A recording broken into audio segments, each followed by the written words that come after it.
반갑습니다. 크립토 시그널입니다. 오늘 이따가 새벽 3시죠. 새벽 3시에 금리 발표가 있는 날입니다. 그래서 금리 발표가 이제 비트코인의 어떤 흐름을 보여주고 있는지, 그리고 시장이 왜 이렇게 좀 조심스러운지에 대해서 한번 좀 풀어서 정리를 좀 해보도록 하겠습니다. 오늘은 이제 금리 관련해서 좀 얘기를 많이 드릴 거예요. 그래서 영상 시청 전에 구독과 좋아요 한 번씩만 좀 부탁드리도록 하겠고요. 크립토 시그널의 모든 영상은 아침에 댓글에 있는 공식 홈페이지에 이제 먼저 올려드리고 있습니다. 그래서 영상 기다리지 마시고 아래 댓글에 있는 공식 홈페이지 들어오셔서 아침에 먼저 브리핑 받아 보시면은 더 빠르게 확인하실 수 있으시니까 많은 관심 부탁드리도록 하겠습니다. 그래서 이제 금리 얘기 먼저 좀 해볼게요. 금리 얘기를 먼저 좀 해보자면은 이제 25bp 가능성이 이제 96%로 집계가 되고 있죠. 그래서 사실상 금리 인하는 기정사실인 거죠. 그래서 근데 이제 중요한 거는 단순하게 인하 자체가 아니라 가장 중요하게 이제 바라봐야 될 것은 이제 점도표죠. 점도표가 가장 중요합니다. 만약에 연준이 점도표에서 올해 말까지 추가 인하 여지를 좀 열어둔다라고 하면은 시장은 더욱더 강하게 반응할 수 있습니다. 근데 반대로 이제 금리 인하는 했지만 파월이 이제 매파적인 톤으로 이제 추가 인하를 서두를 필요는 없다, 이런 식으로 말하면은 오히려 시장은 좀 눌릴 수 있습니다. 그래서 제가 봤을 때는 이제 금리 인하 자체는 좀 선반영이 된 것으로 좀 보이기는 하지만, 만약에 파월이 정말 매파적인 톤으로 얘기를 한다라고 하면은 인하 자체는 이미 선반영일 거고 앞으로의 방향성을 확인하는 자리가 될 수 있다라는 거 좀 알고 계셔야 될 것 같아요. 그래서 비트코인 차트부터 한번 좀 보고 가볼게요.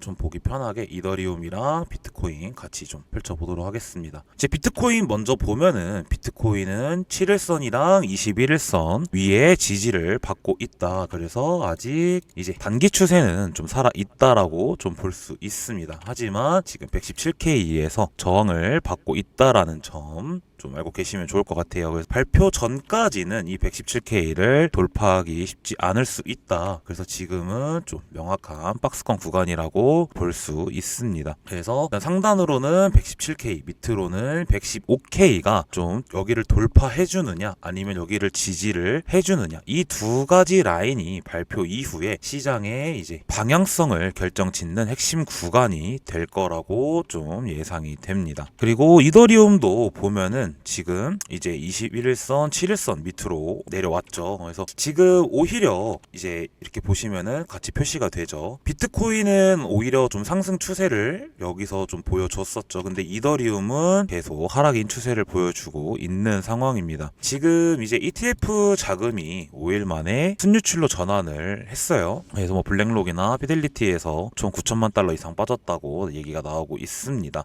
반면에 비트 같은 경우는 이제 7일 동안 순유입이 계속 들어오고 있었죠. 그래서 시장은 이더리움보다는 비트코인으로 좀 무게를 두고 있다라고 좀 보시면은 될 것 같습니다. 그래서 이제 금리 인하 관련해서 점도표에 관련된 시나리오를 한번 좀 살펴보도록 할게요.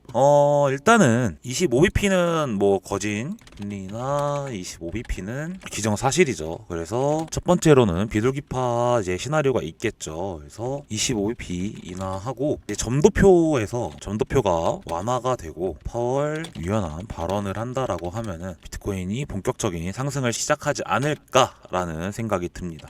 그리고 두 번째로는 중립 시나리오가 있겠죠. 인하만 하고 파월이 조심스럽게 얘기를 한다. 그러면은 오히려 시장은 큰 반응 없이 횡보장이 될 거다라고 좀 생각이 들고, 세 번째로는 매파 시나리오가 있겠죠. 25bp를 할 거야. 그런데 파월이 물가 경계 발언을 한다. 그러면은 단기 조정이 나올 가능성이 좀 있습니다. 그래서 그때 만약에 매파적 시나리오가 나온다라고 하면은 비트는 아마 115K를 깨고 깊게 나아가서 여기까지 112K까지 빠질 가능성이 있다. 그래서 좀 발표 이후에 변동성이 굉장히 커질 수 있습니다. 그래서 단기적으로는 숏스퀴즈랑 롱스퀴즈가 좀 동시에 나올 수 있다라고 좀 볼 수 있을 것 같아요. 그럼 이더리움은 어떨까요? 이더리움도 좀 동일하겠죠. 이더리움도 비트랑 동일하게 시나리오에 따라서 만약에 비둘기적이라고 하면은 한번 여기까지는 좀 빠르게 회복이 가능하다. 그러면서 이제 알트코인 랠리의 신호탄으로 이어질 수 있다. 보통 매년 9월은 조정장이었었는데 만약에 25bp 인하를 하고 금리 완화가 조금 더 점도표가 집중이 된다라고 하면은 9월 조정장이라는 그 징크스를 깨고 9월부터 상승장이 시작될 가능성이 있습니다. 그리고 만약에 중립 시나리오다 라고 하면은 이 박스권이 계속 갇힐 수 있어요. 매파적이라고 하면은 이제 여기를 지켜주느냐가 중요하지만 이 밑으로 깨진다라고 하면은 더 깊게 여기까지도 바라볼 수 있겠죠. 그래서 어떻게 보면은 이번 발표 때 비트보다 더 민감하게 반응할 수 있는 게 이더리움이다 라고 좀 예상을 해볼 수 있을 것 같아요. 그렇게 되면은 알트코인은 더 이더리움보다 극단적으로 반응이 나오겠죠. 비트 방향이 정해지고 나서 따라가는 구조기 때문에 비트가 이제 위로 뚫는다라고 하면은 알트는 더 크게 오를 것이고 빠지면은 더 크게 무너진다라는 거는 여러분들도 잘 알고 계실 겁니다. 그래서 지금 보면은 예상은 역시 25bp 내려갈 거다라고 좀 보여지고 있죠. 그래서 아직 이제 여기는 예상값이 나오지는 않았지만 만약에 이전과 동일하게 나온다라고 하면은 이제 내년에가 이제 3.4%다라고 하면은 이제 여기가 내년 3분기 때 이제 26년 말에 금리 중앙값이겠죠. 기준값. 그렇게 된다라고 하면은 저거대로 나오면 만약에 내년에 3회에서 4번 정도 추가 인하 여지가 있다. 그래서 이것도 좀 중요시하게 봐야 될 부분입니다. 그래서 이제 뭐 오선님 영상을 보시는 분들은 아실 수 있겠지만 오선님이 올려주시는 거에서도 일단은 금리 인하보다는 점도표에 시장이 더 집중을 많이 하고 있다라고 올려주시는 거를 여러분들도 이제 보시는 분들은 보셨을 거예요. 그래서 일단은 25bp가 내려간다라는 거는 확정적인 거고 이제 거기에 이제 3시에 금리 발표가 있고 3시 30분에 이제 파월 연설이 있죠. 그래서 그거를 조금 더 이제